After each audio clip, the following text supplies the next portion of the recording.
Okay, hi everyone. So I can see that we're broadcasting and we're really glad that you can join us today. It's Saturday in Singapore. Philip is in Canada where it's still Friday. So it's kind of nice that it feels like we're time traveling a little bit.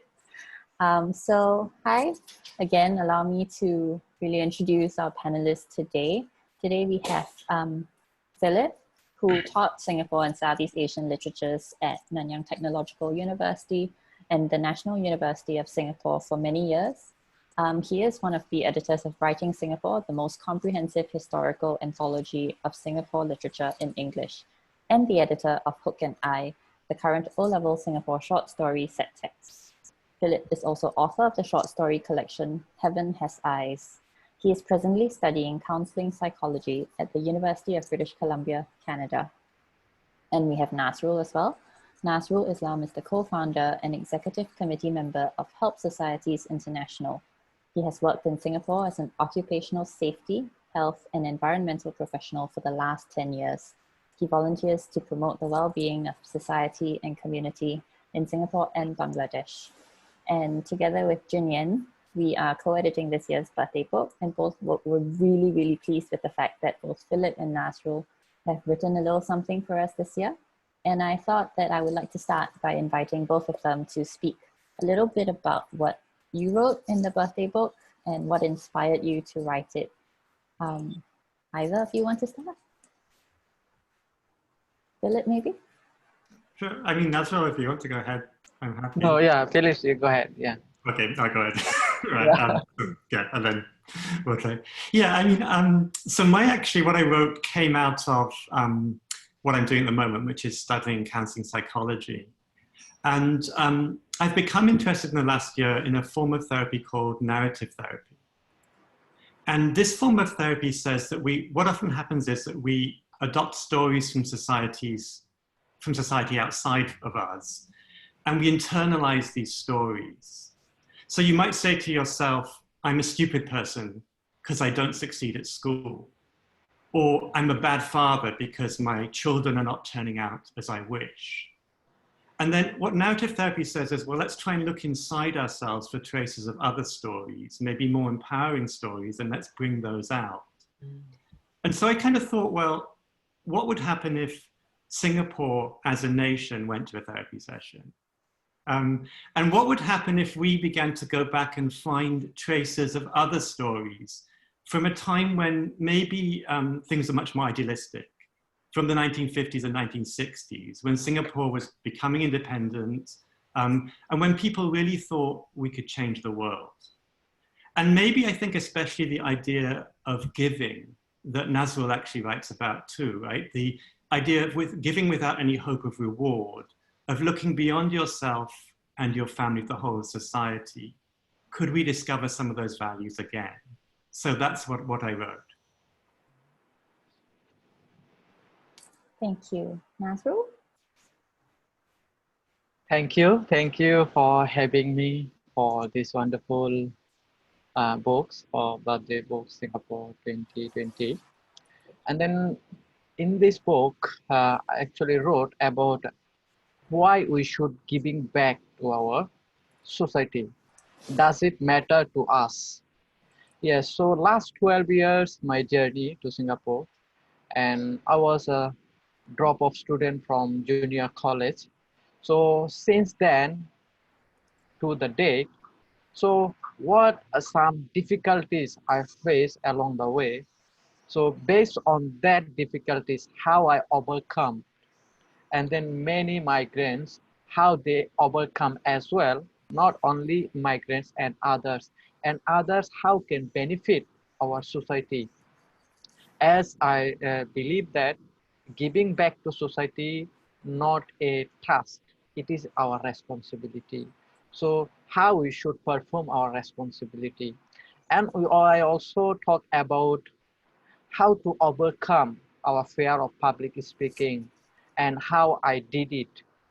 And then also, when we have a disease like, coronavirus and like chicken pox. So I had both. So recently I had coronavirus and I had before chicken pox. So how I overcome it instead of seeing them to drag me down through mentally. So I stay positive and overcome those. And then I also mentioned that why we should share our wisdom with others and how we can inspire through that. And then a lot of people think success will come immediately to them, but it does not come immediately, and it takes enormous hard work behind every single success. So this is what any person who read this part, they can understood and they can apply to their day-to-day life. That's about it.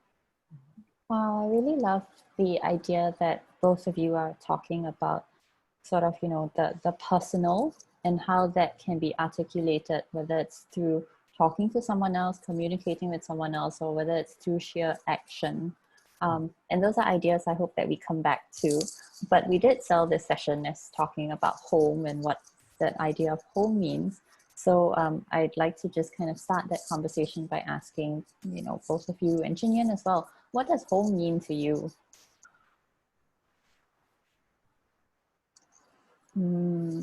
Maybe Nazrul? Nazrul?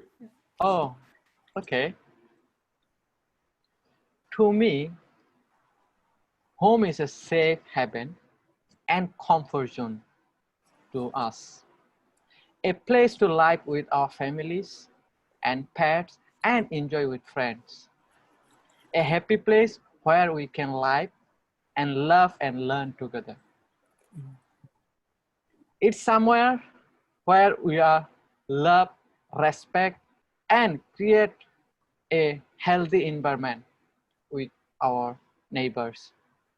A place to build memories as well as a way to build future wealth, a place where we can just be ourselves. When we look at it from the outside, home is just like a house, or maybe to you, a building, or maybe somebody else think, oh, this is just a yard. But on the inside, it is not more than a wood or bricks. But to me, home is where my heart is. So that is about what is home to me, actually. Thank you. So, I mean, after 12 years in Singapore, I mean, how do you feel about Singapore as a place where you live and work? And I mean, what does home mean in that context? Okay, in Singapore context, as I came in Singapore, it's a very early age. And then I didn't enjoy much my life in back home. I was a teenager and I just a college student. So after I came Singapore, I see so much exciting things. And then I love about Singapore, and I also call Singapore as my second home. Why is that? Singapore give me opportunity to explore myself, to find out my potential and how I can pursue my potential. And then in the critical situation like now, Singapore government has taken enormous initiative to taking care of us as we are far away from our home. In some home, in some countries, they even couldn't get what we are getting. So that is why I can't explain through only one word how is home like. So home like is where your parents taking care of you through giving you shelter when you have difficult period like now, and giving you opportunity to pursue a dream, giving you the reasonable job which you can do and survive, and finally give you a place where you can mingle with others no matter race, religion, or colors. That is what Singapore is home to me. Yeah. And Philip? Okay, yeah. Yeah, no, I think that's interesting. I'm just trying to think of sort of parallels for me. And one of the things I was thinking about just before this session was, how come I still think Singapore's my home, despite the fact I've been in Vancouver for 2.5 years now? And in odd kind of way, so like if I'm in Vancouver and I wander down the street and I don't open my mouth, nobody notices me, right? Because, you know, white is still default Canadian kind of identity, even though Canadian is kind of much more multicultural. And yet, of course, when I'm in Singapore, until I actually open my mouth, I start talking, I'm often seen as a foreigner. And so it's kind of funny to try and think of like why that's the case. And I think what I came down to was a certain kind of feeling of intimacy and comfortableness, that you get into a situation, you start being in a space, and there's a certain feeling of comfort, a bit like what Nazrul was saying, you know, like you feel at home, you feel at home with people, they're almost familiar sounds and familiar smells and things like that. And that gives you a sort of feeling of reassurance that oddly I don't still have in Vancouver after 2.5 years. Yeah, I really like that you were both talking about home as a kind of feeling that it is, it's almost as if you just know whether or not you're home, and it's a sort of recognition and a sort of safety. I really like that idea of intimacy. And I think that reminds me of a line in Nazrul's essay. He tells us that, you know, we are social beings, and social inclusion gave him a big helping hand along the journey, and that's why we have to kind of pay it forward, and we have to do what we can for others around us. And I wonder, as you have said, that kind of social connection, and it's really the people around us who define for us what that home is. So I guess my question is, what happens if we moved those people with us?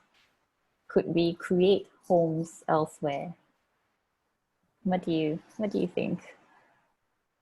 I think for me, it's kind of quite funny in the sense that people have moved with me now because of the way social media, the internet works. Yeah. So especially oddly enough, during the COVID lockdown here, which we came out of a month ago, but we had something very similar. We went in sooner than Singapore. We came out sooner. It was odd because in a way, of course, I was much more isolated. It was just me and my partner in our apartment. But of course, like I had a whole social world that was largely in Singapore. So this is something very strange, and it's something very different. Like when I was in the 1980s and I traveled in China, it took a day to get a phone call out to the outside world. But now I can actually have that kind of social network and those kind of reactions through the internet wherever I am in the world. I don't know if Nazrul has a similar experience with, you know, your family, you know, outside of Singapore. Yeah. It's not really like you. Yeah. Can you tell us more about your experience, Nazrul? How has it been?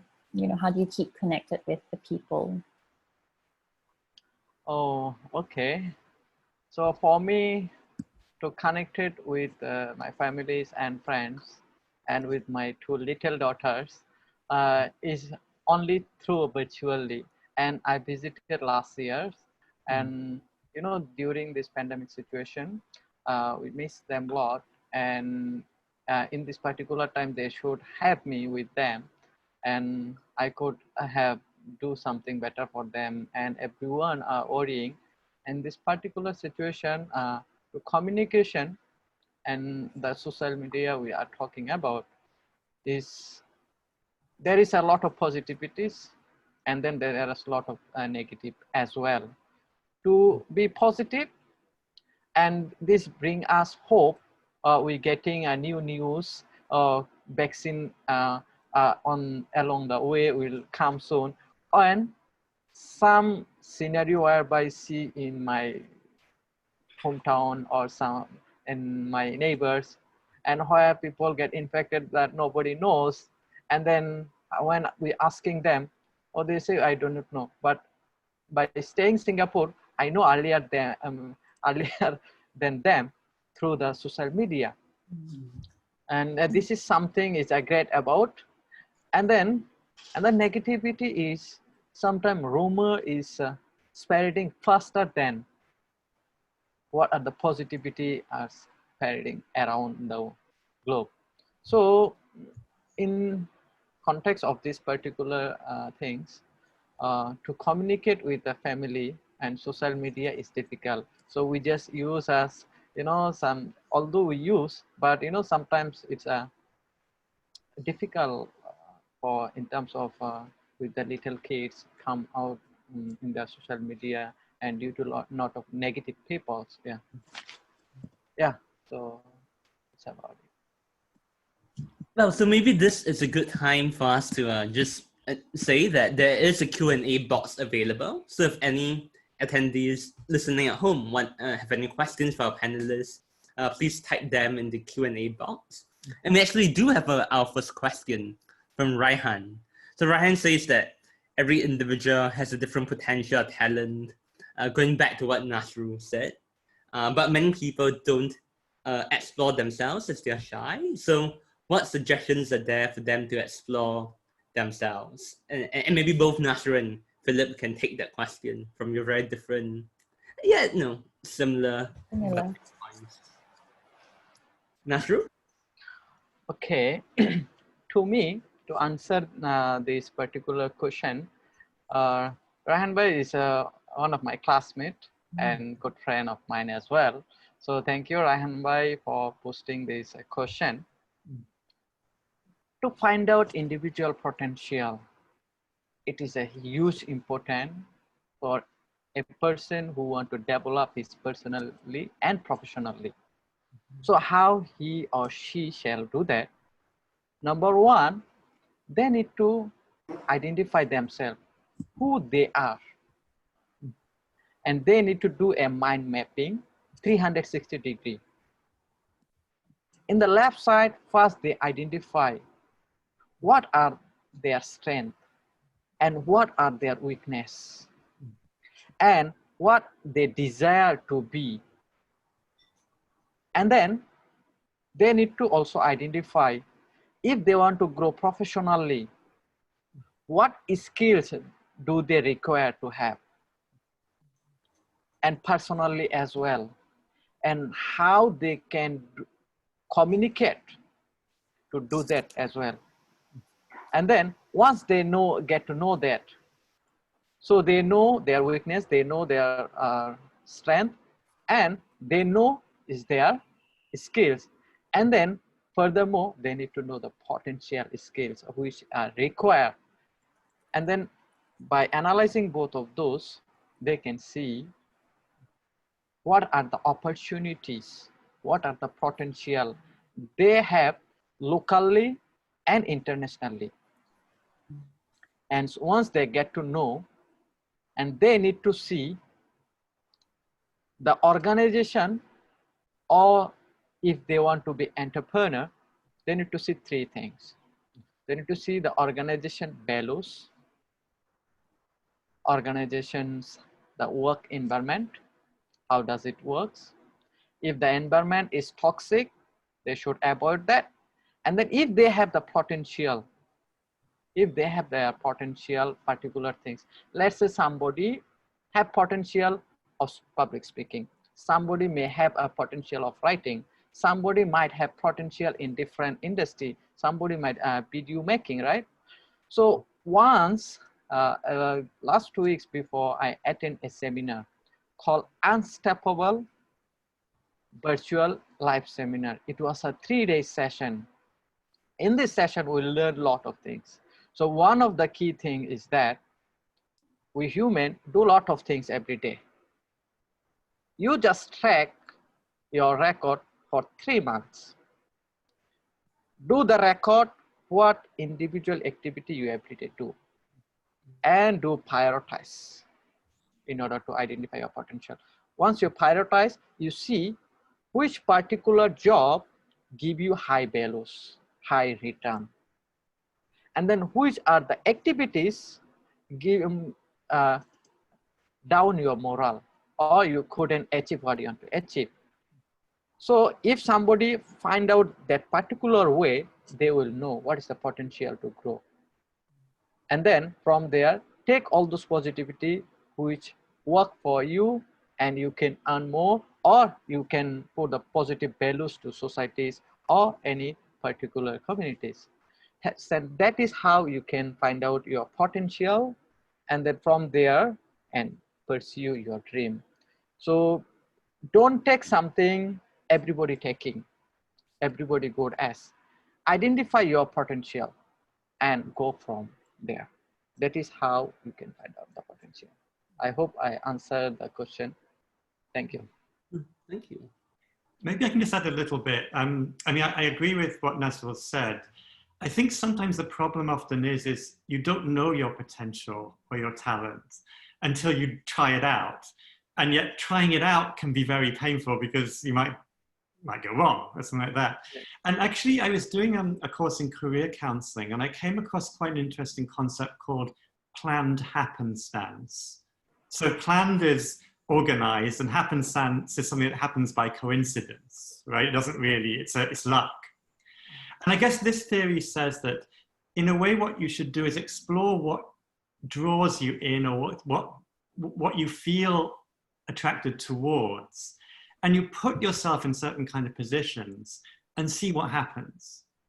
And then you can start planning, and then you can start thinking about larger strategies. And certainly for me, it was quite difficult in my mid-50s, being in a way a quite successful career as a university professor, to think about, well, I want to go into counseling. And I think for me, it was a matter of trying things out a bit. So what I did was I took 1 or 2 courses. And also, I actually spent some time in Singapore volunteering at a hospice. And I think those made me feel I was kind of on the right track, and I could commit to something larger. So I'm fully with Nazrul, but I think sometimes people at times don't really quite know so much. They're not quite so fully planned out. And in that case, in some ways, following your heart or following your feelings, getting a bit more experience, and then seeing where you go might be something to do. I think that there's a sort of question that builds on from that in the Q&A from Wei Sin, who's talking about that idea of potential and developing it and using that to help us to build our homes. But then what happens when we are disappointed? How can we cope with the disappointment and still consider this? I suppose because that idea of disappointment and home may not meld so closely, because we've been talking about it in terms of intimacy and safety. So how do we cope? Would you have anything, any sort of advice, or Nazrul, Philip, either of you? Philip, would you like to go for? I'll let you go first, because I'm trying to still think about it. I'm still going to process it a bit. Yeah. Okay. Could you repeat the question again, if you don't mind? Yes, of course. Yeah. So the question was, how do we, as we're developing our potential in this place of home, we may encounter disappointment or just negative feelings. So how can we cope with that? This is a very tricky question to answer. It is, on. Yeah, because every single task we do day to day, no matter who I am boss, I'm the president, or I am a rickshaw puller in the road. So every individual get feedback for their particular job they done. So there are a lot of people. If you see the positive people, their number is huge. Their number is enormous. But there are negative people as well, who always like to put negative comment. So how we can cope when we developing? Yes, personal developing, professional developing, it's important. But you know, sometimes when people give comment, what I actually do is, if somebody give negative comment, they actually not give me the negative comment. What they did was, they proved that I am right. I did something which irritated them. And then they could maybe sometimes they put negative comment because they want to be who you are, or they want to be who am I, but they couldn't get there. So that is how the people give negative comment, or somebody else are giving negative comment to demoralize something purposely. Someone, oh, this guy is black, this guy is white, or this guy is this country, this guy that country, this race, that race, this religion, that religion, lot of things, you know. So as in the current world, is everything on this phone, you see, everything in our phone. So what we say, what we write, every single people can see. Those are putting negative comment. They actually not giving the negative comment to particular person. They're showing their negative mindset, and then they put themselves down, because now social media everybody can see. If you put this, and your potential employer also see, right? So if your potential employer is see, every time you're backbiting others, every time you're putting negative comments to others, so this is putting down them. So I'm thinking that way they are putting this because of they are not capable to doing something what others do. So instead of putting the negative comment to barrier in my journey, so I put it aside. I just focus on what are the positive comment came to me and pursue from there. That is how actually I'm overcoming all those. I also getting a lot of negative comments, you know, in a sense where I'm, you know, from migrants, and many people, many good people are there, many negatives as well. So don't take negative, and I take it the positive and go along with them. That's all. Maybe I can just add to that. I mean, I think that's really valuable insight, dealing with negative comments. I think also if you're thinking of how to cope, it's often very useful to look inside yourself and to say to something like this to yourself, what has happened to me in the past that is like what is happening to me now? And what did I do then to overcome it? And then particularly, I think something like, who else did I work with what part of community was I part of that helped me overcome this? And because I just noticed the comments are scrolling down, right? And we'll never get to all of these questions. But I did notice there's one comment that Nazri made about the fact that couldn't things like thinking about narrative therapy and think about your own stories be seen as very egocentric? And I think for me, the point would be that the way you get away from a kind of egocentric self-indulgence is you start thinking about what communities did I belong to, which people were important to me in my life, and can I reconnect with those? Maybe it's not the same people, but maybe it's that sense of community that I had before that I can use to cope going forward. So I mean, I just want to jump off that because I mean we did have a question from Huning, also a contributor in the 2020 book. It says, I mean, so you both consider Singapore as a home, right? But well, Philip is away and Nazrul is here, but your family is back home. So isn't that a bit of a shame? And are there policies in Singapore that need to change to have better accommodate wide range of people who consider Singapore home? So Philip, do you want to? Yeah, I mean, it is a shame. I'd rather be in Singapore. And I did apply for Singapore citizenship and I didn't get it. And I never quite found out why. And I think, you know, I'm married to a Singaporean and I think I've contributed a lot to Singapore. And yet for some reason it didn't work out.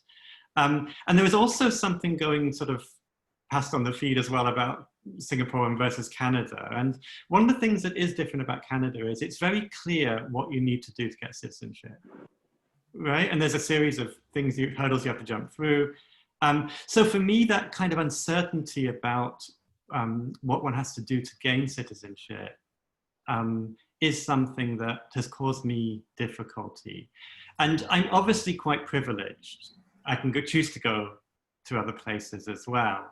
But I do think it's also been a larger problem for spouses of Singapore citizens who've been in less fortunate situations than me. Often people who do not have PR, for instance, getting citizenship. So I think those kind of policies, and especially women quite often, I think those kind of policies could be relooked at. Nazrul? Okay.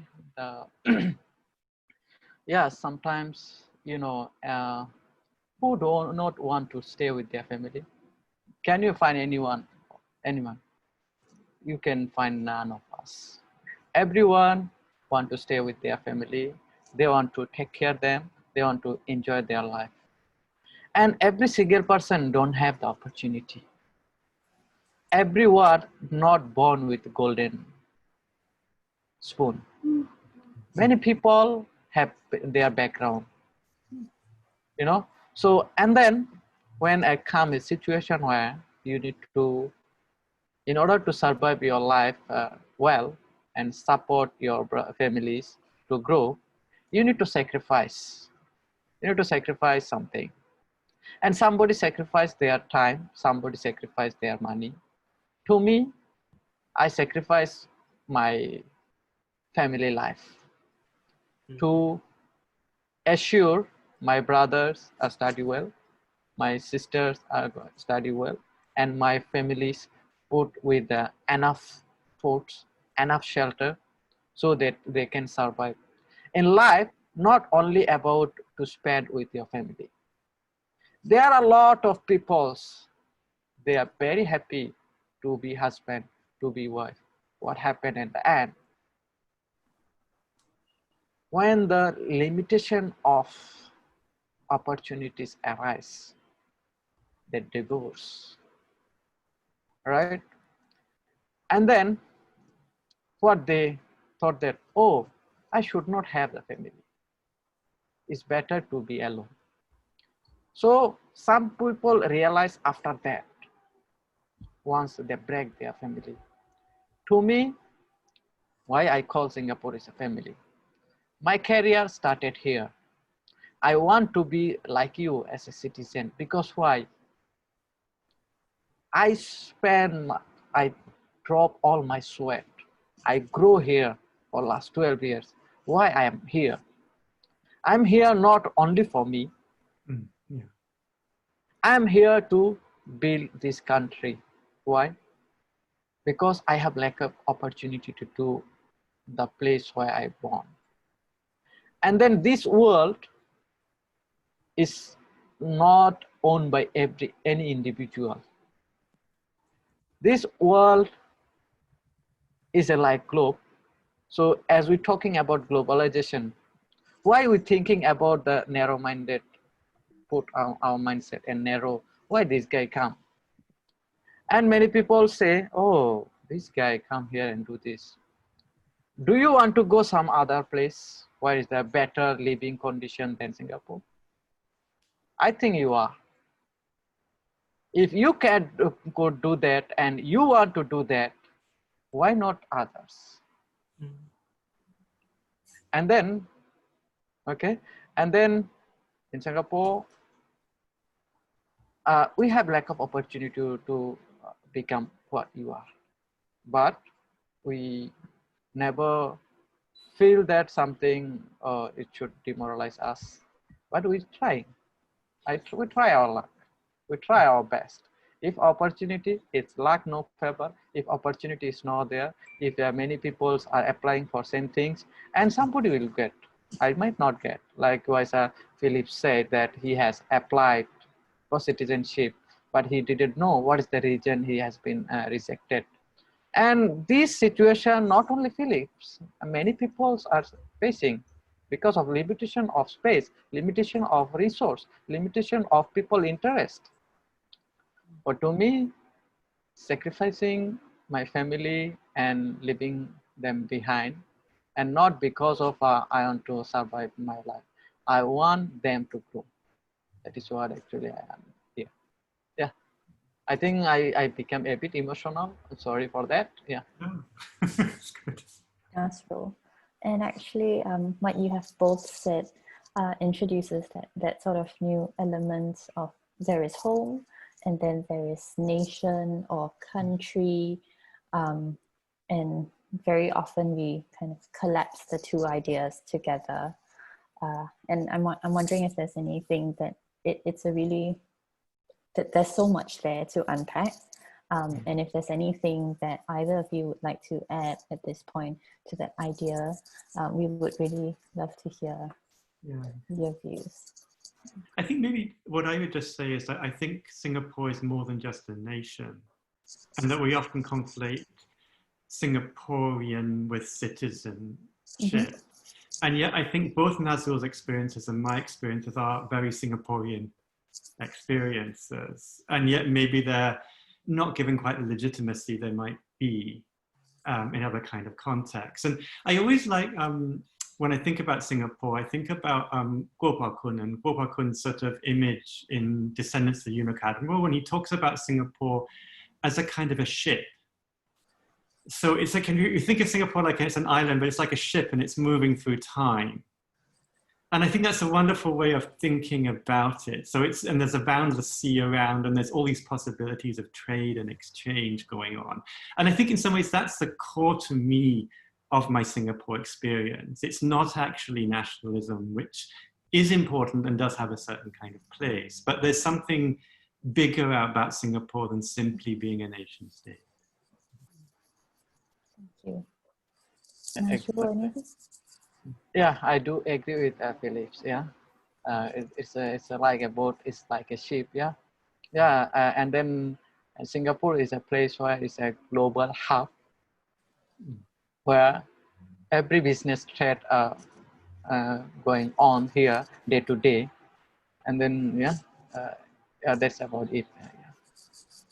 Well, I feel like that was a really kind of lovely ending point, or beginning point really for a lot of us, because I think that both Nazrul and Philip have given us so much of their time, their experience, and their insights that I find I will be chewing on many ideas for the rest of today. I'm also mindful of time, and I wanted to take this opportunity really to thank everybody for being here. Thank you as well for contributing to our book. I'm wondering if you might have any final closing comments you might like to tell our audience. I would like to give the stage to you. Maybe Nazrul? Can you repeat? I was unmindful, but I just, can you repeat? Yeah, just any closing comments for attendees. Okay. So to be conclude in my side, so I could say that the birthday book of Singapore, with a lot of collectivities and a lot of positive info is there. So where you can grab it and you can implement in your life. And then you can gel together your life experience. Well, there will be a point whereby you can see, oh, this particular scenario match with me. So this is how we can do. And lastly, remember, positivity has more power than negativity. Don't focus on negativity. Always be positive. Don't be corona positive, huh?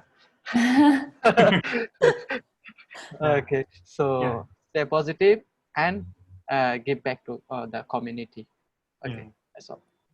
Maybe I can add to that. I mean, I think that's a really good way to end. And, you know, in a way, things like COVID-19 are a crisis, but they're also an opportunity. And I think a lot of people have said that it's an opportunity for Singapore to reflect.